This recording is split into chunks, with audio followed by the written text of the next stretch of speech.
Em fevereiro de 2022, Jane Campion fez história com o Ataque dos Cães ao se tornar a primeira mulher a ter 2 indicações ao Oscar de melhor direção. Jane é só a 7ª diretora a ser indicada na categoria em mais de 90 anos de premiação.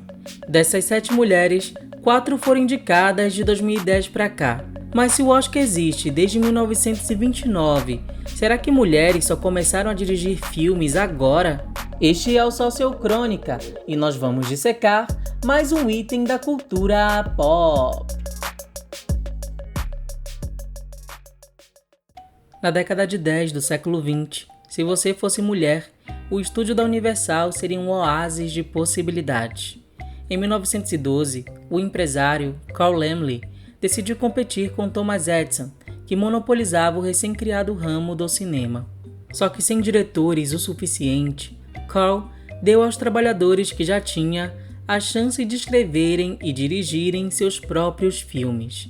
Assim, atrizes, costureiras e figurinistas se tornaram as primeiras diretoras de Hollywood e foram apelidadas de mulheres universais.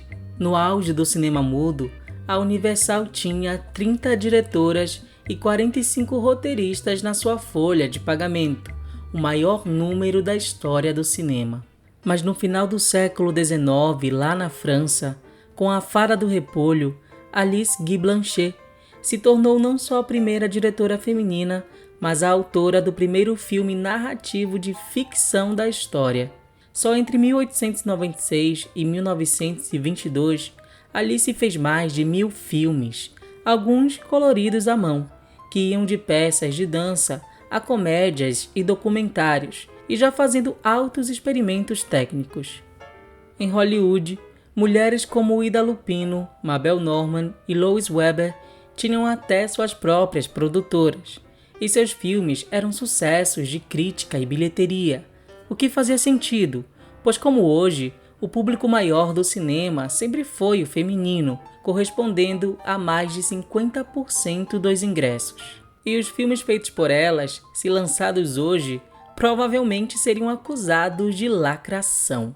Inspirada pela francesa Alice, com Where Are My Children, em 1916, Lois Weber falou sobre aborto e controle de natalidade. Ela também explorou o divórcio e a libertação sexual em vários filmes, e foi a primeira a mostrar um nu frontal feminino com Hippocrates, em 1915. Os filmes de Lois fizeram tanto sucesso que ela se tornou uma das pessoas mais bem pagas da Universal.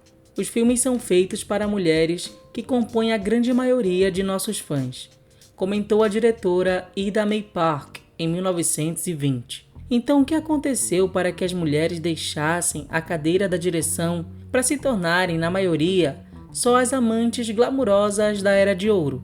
Simples. Em 100 anos, o cinema virou uma indústria. Em 1930, os filmes mudos foram substituídos de vez pelos falados, mas som exigia equipamentos mais caros, então mais dinheiro. Logo, financiadores de Wall Street começaram a investir no cinema, e como exigiam menos riscos, preferiam lidar com homens nos negócios, o que significava devolver as mulheres para os bastidores que não envolvessem posições de poder como uma direção. Afinal, filmes deixaram de ser mero entretenimento para virar uma arma ideológica, vendendo o que os ricos e os Estados Unidos queriam. Com códigos de censura reinando, qualquer filme que vendesse a imagem de uma mulher muito independente era censurado ou modificado, pois em plena recessão econômica, os valores tradicionais precisavam ser reforçados para eles. Com a Europa arrasada pelas guerras, o cinema de Hollywood conseguiu dominar vários cenários, virando um ramo muito lucrativo. Desse período, a única que conseguiu se manter bem foi Dorothy Arzner. Lésbica assumida, Arzner tratou de assumir uma postura masculina a fim de impor respeito. Sua carreira só durou de 1922 a 43, mas a diretora ficou famosa por romances não convencionais e protagonistas femininas fortes, além de lançar as carreiras de Katharine Hepburn e Lucille Ball, e por ter criado o microfone boom com vara nas filmagens de Garotas na Farra, de 1929, com Clara Bow. Foi só com a pressão dos movimentos feministas nos anos 60 que mulheres voltaram a dirigir mais filmes, e provavelmente foi só pressionado por isso que em 1976 a italiana Lina Wertmüller se tornou a primeira mulher indicada à melhor direção pelo filme Pasqualino Sete Belezas, depois de 47 anos de academia. Outra indicação só ocorreria em 1994, com Jane Campion, pelo drama O Piano. Jane conseguiu levar melhor roteiro e permitiu com que as atrizes Holly Hunter e Anna Paquin levassem um Oscar, sendo que Paquin tinha só 11 anos. Só 10 anos depois, outra mulher seria indicada de novo, Sofia Coppola, com Encontros e Desencontros em 2004. Sofia levou o roteiro original, uma reincidência curiosa. É quando chegamos ao icônico Oscar de 2010. Icônico porque Monique levou um Oscar por atriz coadjuvante em Preciosa. Havia uma animação e um filme de ficção científica indicados a melhor filme, e foi onde Kathryn Bigelow se tornou a primeira mulher a levar uma estatueta de melhor direção por Guerra ao Terror.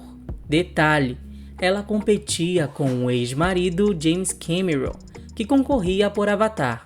Os dois tinham 9 indicações cada e ainda competiam com Quentin Tarantino por Bastardos Inglórios. O filme de Kathryn, sobre traumas psicológicos em soldados de guerra, considerado de baixo orçamento, ainda levou outras 5 categorias. Claro que nem é preciso dizer que Guerra ao Terror se encaixa no clássico filme de Oscar. Tem armas, homens traumatizados e uma pitada de crítica política. Não é de hoje a preferência do Oscar por filmes de guerra, dramas psicológicos e, óbvio, tramas centradas em problemas masculinos. Isso não significa que o filme de Kathryn seja clichê, mas vale lembrar que quase 70% dos votantes da academia são homens e 84% são de pessoas brancas. Só em 2021, eles começaram a diversificar seus membros. Ou seja, desde 1929, quando o Oscar foi criado, uma parcela muito homogênea de pessoas ditava o que era digno de destaque na indústria do cinema. E o Oscar surgiu para promover e exaltar os seus. Só com o tempo, virou o maior evento da sétima arte com o impacto global que vemos hoje. Com as pressões cada vez mais fortes para que o Oscar se atualizasse, Agnès Varda, uma das maiores diretoras de todos os tempos, fundamental para o movimento Nouvelle Vague a partir dos anos 50, recebeu um Oscar honorário só em 2017, sendo a primeira a ganhar tal homenagem. Lina Wertmüller, a primeira lá atrás a ser indicada ao Oscar, recebeu o seu honorário em 2019, mas só 10 anos depois de Kathryn, que outra mulher levaria um Oscar por direção, Chloe Zhao por Nomadland, curiosamente em 2021. De origem asiática, Zhao também foi a primeira pessoa de cor a levar um Oscar. Até hoje, nenhuma pessoa negra, homem ou mulher, já levou um Oscar por melhor direção. Isso não quer dizer que um bom filme dependa de cor e gênero, ou que pessoas brancas e homens não saibam fazer bons filmes, ou que prêmios devem se basear nessas características. Mas quando qualquer entidade de nome não inclui filmes de diretores mulheres ou de pessoas de cor, é quase como se dissesse que eles não são importantes, não têm critério e não valem a pena serem vistos. E antes que pareça exagero, basta notar como não é comum canais se debruçarem sobre as técnicas dessas diretoras já citadas, enquanto há dezenas de vídeos por aí analisando as filmografias de Steven Spielberg, Paul Thomas Anderson e Scorsese, mesmo quando o próprio Scorsese disse uma vez que Agnès Varda era um dos deuses do cinema. No fim, as 2 indicações de Jane Campion fazem história, mas não chegam nem perto das 2 indicações de William Wyler e nem das 4 vitórias de John Ford. E claro, sabemos que a indústria não financia nem promove diretoras, lhes dando a chance de construírem um corpo de trabalho como o desses diretores, com falhas e sucessos. Às vezes, a academia sequer assiste a seus filmes, por considerá-los filmes de mulher. Mas uma hora, o Oscar vai ser obrigado a refletir a sociedade, como já fez algumas vezes. E nessa hora, a gente tem que se perguntar: que diretora mulher eu conheço, admiro, assisto e divulgo?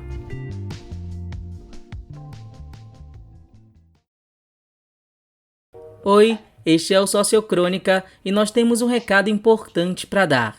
A partir de agora, você pode se tornar o nosso patrocinador através do Apoia-se. O que é o Apoia-se? É uma plataforma de financiamento coletivo e através dela você pode ajudar a manter o Sociocrônica com um valor mensal de sua escolha. Dependendo do valor escolhido, você obtém recompensas como crédito nos vídeos, acesso antecipado ao vídeo da semana e até acesso a um grupo fechado com apoiadores. O Sociocrônica é produzido somente por duas pessoas, o escritor Phil Emanuel e o cantor e compositor Ravenk. Com seu suporte, todo o valor será revestido para o crescimento do canal, ajudando a levar nosso trabalho a outros serviços e plataformas.